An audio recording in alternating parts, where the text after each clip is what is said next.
ब्राह्मण शिक्षण मंडळ BSMS इंग्लिश मीडियम स्कूलच्या विद्यार्थ्यांनी आज रॅली काढून झाडे लावा देश वाचवा असा संदेश दिलाय।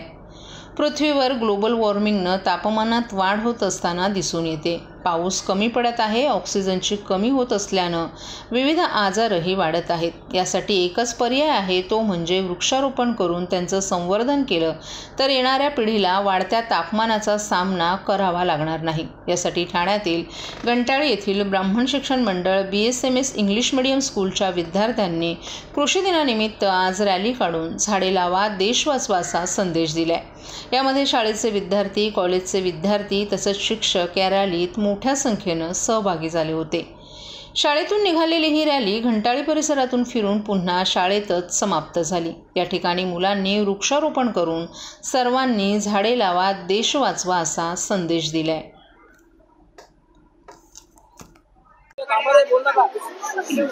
सर, आज झाडे वाचवा झाडे जगवा या रॅली काढण्यात आली होती, काय सांगतात रॅलीबद्दल? ब्राह्मण शिक्षण मंडळाच्या इंग्लिश मीडियम स्कूल व ज्युनियर कॉलेज तर्फे कृषी दिनानिमित्त आम्ही झाडे वाचवा ही फेरी काढलेली आहे। कारण तुम्ही बघतच असाल की भरपूर पाऊस पडतोय, तरी सुद्धा उष्णता भरपूर आहे। तर त्यामुळे मुलांमध्ये झाडे लावण्यासाठी प्रवृत्त करण्यासाठी आम्ही फेरी आयोजित केलेली आहे। TJSB सौर शक्ती कर्ज, गो ग्रीन, करा वीज बिलावर बचत। आकर्षक व्याजदर, 84 महिने परतफेड कालावधी, 80% लोन, व्यावसायिक आणि उद्योजकांकरता सुद्धा। अधिक माहितीसाठी तुमच्या जवळच्या शाखेला भेट द्या किंवा संपर्क साधा 1800-223-466 आणि 1800-266-3466।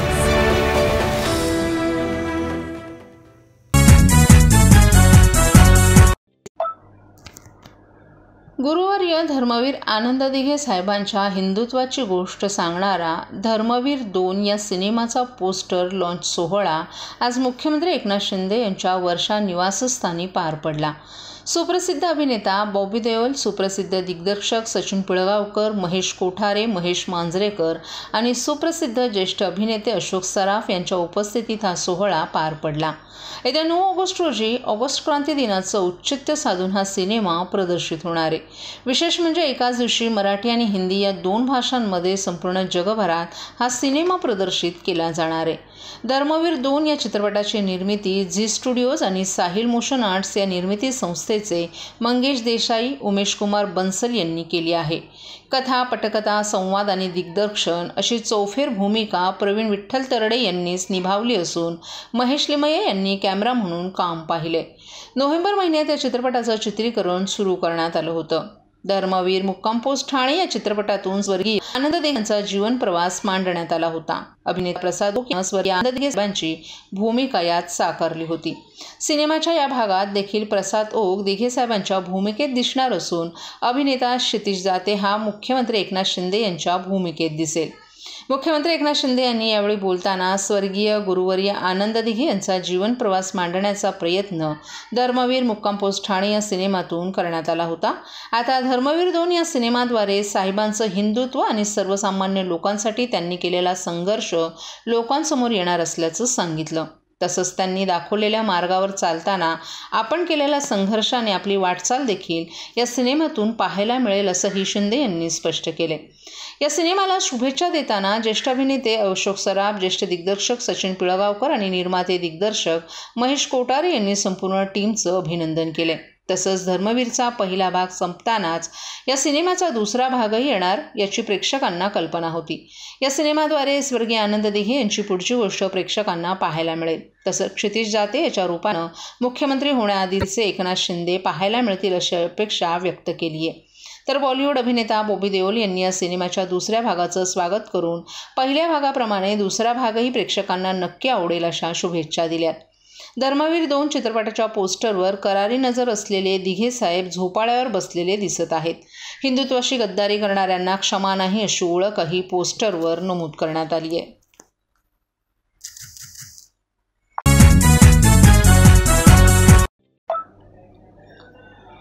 येऊर येथे संजय गांधी राष्ट्रीय उद्यानाची सीमा सिमेंट कॉन्क्रीटच्या जंगलांनी आकुंचन पावत असतानाच आता जंगलातही भूमाफियांनी मोठ्या प्रमाणात घुसखोरी केली आहे. मात्र आता वनविभाग ॲक्शन मोडमध्ये आला आहे. चेना परिमंडळातील पानखंडा राखीव वनामध्ये अनधिकृतरित्या निवासी आणि व्यावसायिक कामासाठी तब्बल 12 एकरच्या जागेत केलेलं अतिक्रमण वनविभागानं बुलडोझरवर कारवाई करून जमीनदोस्त केले.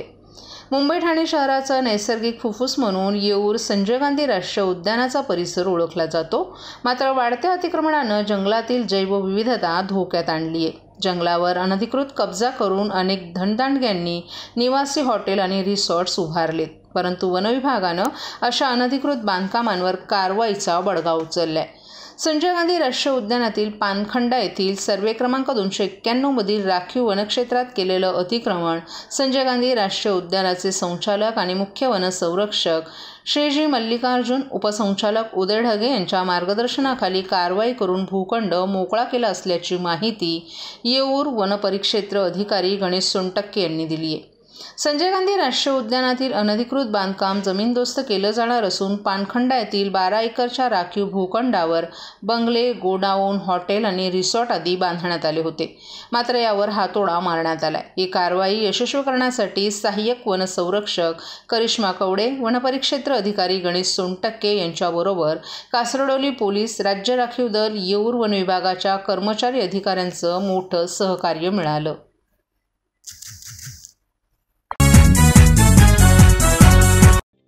सर्व नागरिकांना आवाहन करण्यात येत आहे की सध्या डासांमार्फत पसरणाऱ्या डेंग्यू या आजाराचा प्रसार रोखण्यासाठी प्रत्येकाने पुढीलप्रमाणे कार्यवाही करावी. डेंग्यू आजार एडिस इजिप्ती हा डास चावल्याने होतो. या डासांची पैदास साचलेल्या किंवा साचवलेल्या स्वच्छ पाण्यामध्ये होते. 8 दिवसांपेक्षा जास्त दिवस पाणी उघडे व साचून राहिल्यास त्यात डास अंडी घालतात. अंड्यांच्या अळ्या तयार होऊन पुढे डास तयार होतात. यासाठी आपल्या घरातील पाणीसाठे उदाहरणार्थ बॅरल्स, पिंपे, टाक्या, हौद, रांजणे इत्यादी दर आठवड्याला रिकामे करून घासून पुसून कोरडे करून पुन्हा भरावे. 1 दिवस कोरडा दिवस म्हणून पाळावा. पाणी साठ्यांना घट्ट झाकणे बसवावीत किंवा जुनी साडी, चादर, धोतर यांनी बांधून झाकून ठेवावीत, म्हणजे डास त्यात जाऊन अंडी घालणार नाहीत.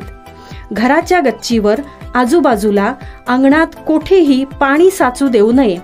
भंगार सामान उघड्यावर टाकू नये. उदाहरणार्थ टायर्स, प्लास्टिक सामान, कुंड्या, टाकाऊ वस्तू इत्यादी.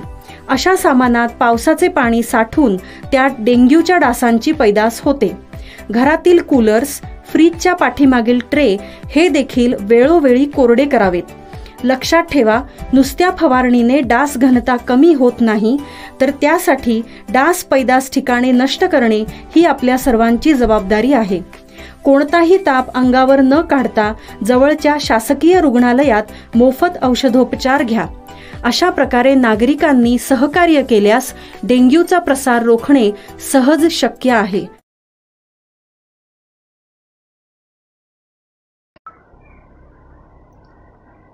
राज्यात गेल्या काही दिवसांपासून ड्रग्ज संदर्भातील अनेक धक्कादायक प्रकरणं उघडकीस येत आहेत. खुलेआमपणे ड्रग्जची विक्री करून त्याचं सेवन केलं जात असल्याच्या अनेक घटना समोर आल्यात. पुण्यात काही दिवसांपूर्वी पब्समध्ये ड्रग्जचं सेवन करत असलेल्या तरुण-तरुणींचे व्हिडिओ सोशल मीडियावर व्हायरल झाले होते. त्यानंतर आता ठाण्यात रेव पार्टीचं आयोजन करण्यात आल्याचा खळबळजनक प्रकार समोर आलाय. शरद पवार गटाचे आमदार जितेंद्र आव्हाड यांनी ठाण्यातील येऊर येथे रेव पार्टी झाल्याचा दावा केलाय. येऊर येथे रेव पार्टीचं आयोजन करण्यात आल्याचा आरोप शरद पवार गटाचे आमदार जितेंद्र आव्हाड यांनी केलाय. सगळ्यात मोठे ड्रग्ज पेडलर या येऊरमध्ये फिरत होते असाही आरोप जितेंद्र आव्हाड यांनी केलाय. वर्ल्ड कप विजयाच्या जल्लोषाच्या नावाखाली रेव पार्टी झाल्याचं आव्हाड यांनी म्हटलं आहे. त्यामुळे आता मुख्यमंत्री एकनाथ शिंदे यांच्या ठाणे जिल्ह्यातच अशा धक्कादायक घटना घडत असल्यानं राज्यात ड्रग्जचा मुद्दा ऐरणीवर आलाय. जितेंद्र आव्हाड यांनी एक सोशल मीडियावर पोस्ट करत हा गंभीर आरोप केलाय. कोणतीही भीती नाही. येऊरमधील एका प्रसिद्ध हॉटेलमध्ये या रेव पार्टीचं आयोजन करण्यात आलं होतं. या पार्टीमध्ये सर्व प्रकारची ड्रग्ज उपलब्ध होती. सर्व टॉप पेडलर्स देखील मुक्तपणे इथे फिरत होते.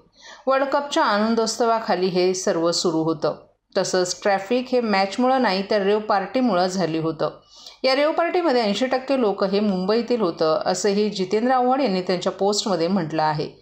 जितेंद्र आव्हाड यांनी या पोस्टमध्ये ठाणे पोलिसांना टॅग केलं होतं. ठाणे पोलिसांनी या पोस्टवर ठाणे शहर पोलिसांशी संपर्क केल्याबद्दल धन्यवाद. आपली माहिती वर्तकनगर पोलीस ठाणे यांना आवश्यक कार्यवाहीसाठी कळवल्याचं उत्तर देण्यात आले.